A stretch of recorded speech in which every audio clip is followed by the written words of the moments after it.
Here are the crypto top headlines covered in this video. Ripple's RLUSD stablecoin wins final regulatory approval. Is XRP ready for a go at $5? Next, SEC Commissioner Hester Peirce says Trump administration should do 3 things to boost crypto industry. Also, billionaire investor Ray Dalio would rather have Bitcoin over bonds amid looming global debt crisis. Welcome to Crypto Top Headlines, where there are no speeches on my opinions, just bringing crypto's news to you. I would greatly appreciate it if you would click on the like and subscribe buttons, as well as the notification bell. It does help support the channel, so thank you in advance for doing so. Now, on to these headlines. Our first top headline, Ripple's RLUSD stablecoin wins final regulatory approval. Is XRP ready for a go at $5? According to Ripple CEO Bradley Garlinghouse, the company's RLUSD stablecoin has officially received final approval from the New York State Department of Financial Services, or NYDFS.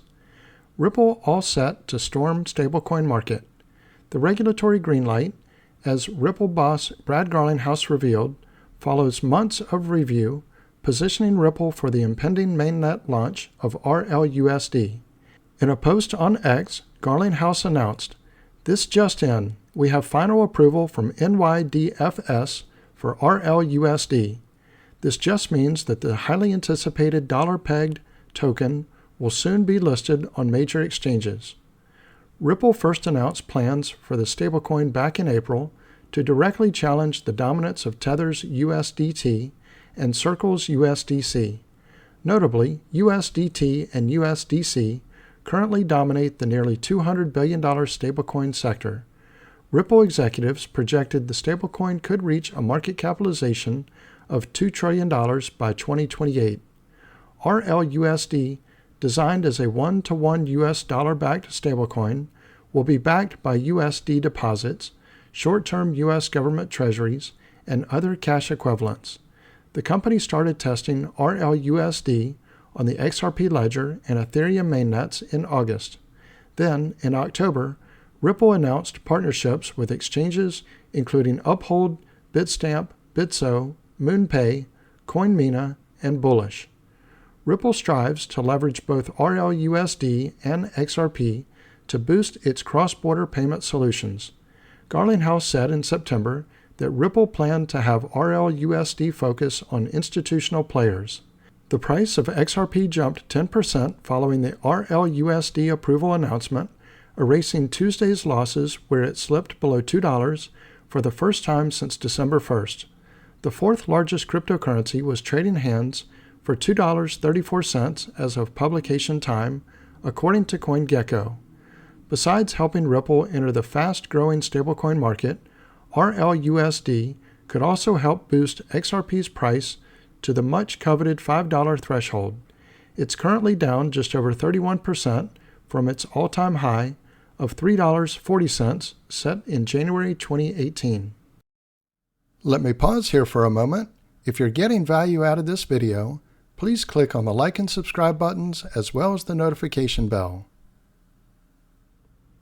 Our next top headline, SEC Commissioner Hester Peirce says Trump administration should do 3 things to boost crypto industry. Hester Peirce, the crypto-friendly commissioner at the Securities and Exchange Commission, says U.S. regulators can do 3 things to help the digital asset industry. In a new interview on Fox Business, Peirce argues that the first step is to stop trying to prevent crypto from accessing the services it needs to move forward, like custody.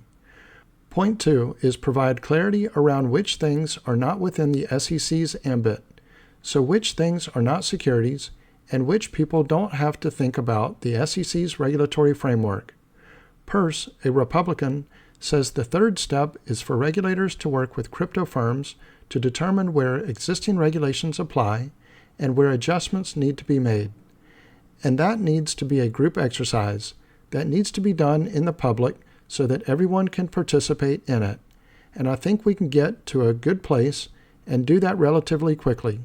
I mean, all these things do take time, but I think if we put our minds to it, we can get to a better place, and I'm hoping that won't take too long. Peirce and fellow Republican SEC Commissioner Mark Ueda have often criticized SEC Chair Gary Gensler for his active approach toward the crypto sector.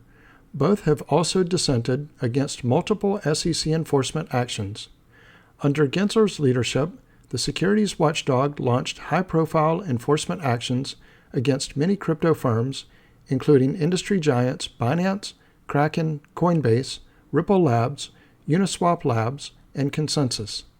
After Donald Trump's election victory last month, Gensler announced he would step down in January on the president-elect's inauguration day. The SEC chair's term was set to run until 2026. Our next top headline: billionaire investor Ray Dalio would rather have Bitcoin over bonds amid looming global debt crisis. Famed hedge fund manager and former Bitcoin critic Ray Dalio believes Bitcoin is a better buy than bonds. Speaking during the Abu Dhabi Finance Week in the United Arab Emirates, the founder of the world's biggest hedge fund, Bridgewater Associates, warned about the unsustainable amounts of debt in major economies, stressing his preference for hard money such as Bitcoin and gold. "I want to steer away from debt assets like bonds and debt and have some hard money like gold and Bitcoin," he quipped, as reported on December 10th by the South China Morning Post. Dalio argued that besides Germany, other nations like the U.S. and China have witnessed indebtedness grow at unprecedented levels.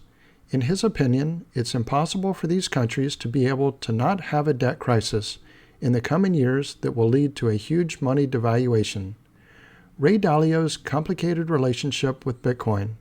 Dalio, one of the globe's wealthiest men, has historically held both positive and negative sentiments about BTC. "I don't think digital currencies will succeed in the way people hope they would," he posited in 2020, citing inherent volatility, limited use cases, and a lack of government control. He first admitted owning some Bitcoin back in May 2021, but despite describing Bitcoin as one hell of an invention, Dalio claimed that the flagship crypto could end up being killed by the government if it became too successful. Later the same year, the billionaire's stance softened somewhat as he asserted that Bitcoin was the younger generation's alternative to gold. In 2022, the billionaire investor recommended 1% to 2% Bitcoin allocation for investor portfolios. Back then, Dalio lauded BTC for its resilience against hacks and stated that it had no better challenge in the market. But in February 2023, he said during a CNBC interview that he doesn't like Bitcoin. "It's not going to be an effective money," he opined at the time, adding, "It's not an effective storehold of wealth. It's not an effective medium of exchange." Bitcoin hit an all-time high last week of $103,679 after breaching the long-anticipated $100,000 milestone. However, it has cooled off in the last day, currently priced at $99,827. The alpha crypto is up 1.9% in the last week and 5.2% in the last 2 weeks. So this concludes Crypto Top Headlines. If you haven't already done so, don't forget to click on the like and subscribe buttons as well as the notification bell. Also, leave your thoughts in the comments and share this video with your friends and family. Thank you all for watching Crypto Top Headlines, bringing crypto's news to you.